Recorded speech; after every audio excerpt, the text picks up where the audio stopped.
la chose la plus stupide à faire. C'est quelque chose de vraiment stupide que j'ai fait un bon nombre de fois. Mais je l'ai enfin réalisé parce que je me suis retrouvé de l'autre côté.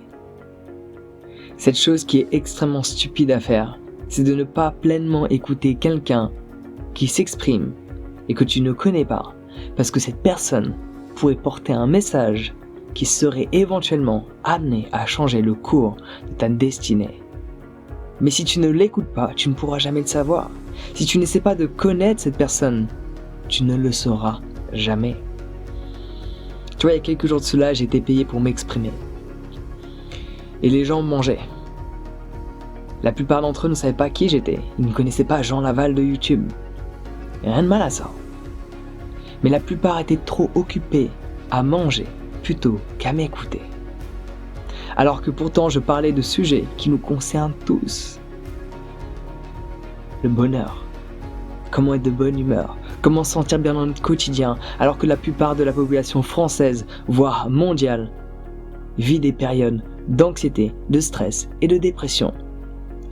Donc ces personnes étaient concernées, mais n'écoutaient pas ce que j'avais à exprimer, sans même réaliser que peut-être je leur apportais des clés pour changer comment ils se sentaient. Mais ils étaient trop préoccupés à manger. Il y en a quelques-uns qui m'ont écouté et par la suite m'ont remercié. Et la gratitude a envahi mon être parce que je me suis fait écouter. Et le message est passé.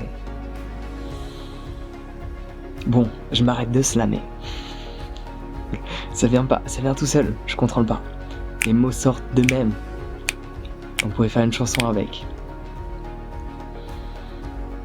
C'est une erreur que j'ai faite. Et vu que je me suis retrouvé de l'autre côté, je l'ai réalisé par la suite. Combien de fois il y a une personne qui est arrivée, j'étais avec un groupe d'amis, je mangeais ou tout simplement je discutais ou je poursuivais une activité quelle qu'elle soit. Et une personne nouvelle arrive et je la juge au premier abord. Je ne l'écoute pas parler. Je me suis déjà fait une idée de qui cette personne était sans pour autant l'avoir pleinement écoutée. Du coup, son message ne peut pas passer parce que je l'ai déjà jugé. Alors que peut-être cette personne aurait pu changer ma vie. Ma vie a changé quelques années après, alors qu'elle aurait pu changer précédemment. Et ça, c'est quelque chose que j'ai remarqué qu'on fait souvent dans notre quotidien. On est trop préoccupé à être dans notre petite routine. On va au resto avec certains de nos amis, c'est les mêmes amis que l'on connaît. Et là, une personne nouvelle arrive, on n'y prête pas attention. Alors que peut-être elle a un message, peut-être qu'elle a certaines informations que l'on ne possède pas et qui pourraient changer le cours de notre destinée. Surtout quand tu parles de bien-être et de bonheur et comment se sentir zen, comment être détendu et comment ne pas stresser, comment se libérer de l'anxiété et quitter la dépression à jamais. Ça touche chacun d'entre nous. Mais le problème, c'est que les gens ont tendance à oublier. Quand ils ne vivent pas le moment, cet instant donné, l'intérêt disparaît. Si ces personnes qui ne m'ont pas écouté au moment où je m'exprimais expérimentaient un état de stress, d'anxiété ou de dépression parce qu'ils étaient tout seuls à leur table au restaurant, leurs amis ne sont pas venus. Si cela aurait été le scénario, ils m'auraient pleinement écouté. Mais vu que leurs amis sont venus, ils mangeaient ensemble avec différents groupes parce que c'était un grand espace, il y avait plein de tables partout, plein de tables, plein de gens, plein de groupes. La plupart n'écoutaient pas. Les quelques tables qui écoutaient, je les regardais. Les autres, je m'en préoccupais pas. Du coup, le message ne leur était pas destiné. Le message était destiné à toutes ces personnes qui m'écoutaient. Parce que dans tous les cas, tout ce que tu cherches à exprimer sera uniquement entendu par les gens qui veulent pleinement t'écouter. C'est pour ça que les gens ont tendance à déformer les propos que tu exprimes à un moment donné.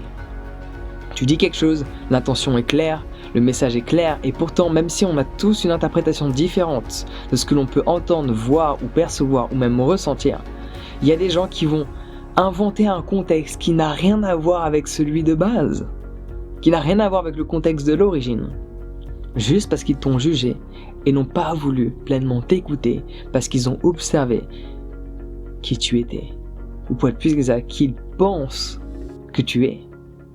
Mais cela n'est pas qui tu es, parce que ce que tu vois n'est pas qui je suis. Ce que tu vois, c'est pas Jean Laval. Et Jean Laval n'est pas qui tu vois. Je suis bien plus que ça. Je suis à travers l'air, suis une énergie, je suis éternel. Passons les détails. Là n'est pas le sujet de la conversation. Je suis sûr que cela va t'arriver, parce que cela t'est déjà arrivé. À un moment donné, quelqu'un de nouveau arrive dans ta vie. Et cette personne, tu ne l'écoutes pas. Ou tu vas peut-être l'écouter, mais tu vas prendre cette personne pour un ou une donneuse de leçons. Alors que cette personne, peut-être, a juste l'intention de partager un message, de partager une expérience, de partager un savoir, de partager une connaissance qu'elle a pu acquérir précédemment. Elle n'a qu'une envie, c'est de partager cette information parce qu'elle a réalisé que cette information a changé sa vie. Du coup, elle n'a qu'une envie, c'est la partager avec toi. Mais si ton ego est extrêmement identifié, si ton ego est extrêmement présent en toi, il va y avoir une confrontation parce que cette personne peut-être va te dire certaines choses qui vont confronter certaines de tes croyances, mais ton ego est identifié à tout ce que tu crois et à toutes ces habitudes que tu as depuis ton plus jeune âge. Du coup, tu ne vas pas écouter cette personne, mais essentiellement, sûrement, elle plantera une graine qui germera plus tard une fois que tu rencontreras une autre personne avec laquelle il y aura une forte affinité qui te racontera quelque chose de similaire. C'est ce qui s'est passé pour moi avec le véganisme. Pour commencer de la base même, le végétarisme. J'étais à Hanoï, au Vietnam, sur un bateau, à Ha Long Bay. Il y avait ces deux Israéliennes qui avaient à manger. Quelque chose de différent de nous, ça avait l'air bon, mais j'ai pas pu goûter. Parce qu'on avait notre nourriture, elles avaient leur nourriture, ça m'a un peu traumatisé. Et par la suite, je suis arrivé à Singapour, et je mangeais, et il y avait cette nana qui m'a dit « Non, moi je mange pas ça, parce que j'ai le choix. » Et là je lui ai dit « Mais le porc belly, c'est trop bon !» Je n'avais pas écouté pleinement son message, mais la graine a fini par germer quelques années plus tard. Parce que j'ai rencontré d'autres personnes avec lesquelles j'avais des affinités, et là, à ce moment-là, j'ai pleinement écouté ce qu'elle avait à raconter. D'un seul coup, ça a matché avec ce qui était rentré lors de cette conversation que j'avais eue précédemment. Donc quand tu rencontres quelqu'un, juste écoute cette personne. C'est ce qu'on appelle le 5e accord Toltec, de loin mon favori. Sois sceptique mais apprends à écouter. Ne crois pas tout ce qu'une personne va te dire. Tout ce que je te dis, ne me crois pas. Expérimente-le. Tout ce qu'une personne te dit, ne le crois pas. Mais écoute cette personne pleinement, mets tes pensées et tes croyances de côté, développe une écoute active dans cet instant présent où tu te connectes sur ta respiration pendant que cette personne s'exprime, voire même sur l'espace qu'il y a entre chacun des mots qu'elle prononce. Et une fois que le message est absorbé en toi, tu pourras aller le questionner par rapport à ce que tu sais et à toutes les autres informations que tu vas devoir récolter en recherchant à te documenter. Donc voilà le message que je voulais passer. C'est une chose vraiment stupide à faire que j'ai faite durant de longues années et que je peux même être amené à faire à nouveau parce que je ne suis pas parfait et il m'arrive encore de juger. Mais quand tu en as conscience, quand tu ne te vois pas la face sur tes défauts, tu peux travailler dessus. Si tu penses que tu ne juges plus, tu jugeras sûrement et tu ne le réaliseras pas. Et là, ton niveau d'évolution stagne. Mais la stagnation n'existe pas, étant donné que le monde évolue en permanence. Soit tu augmentes, soit tu régresses.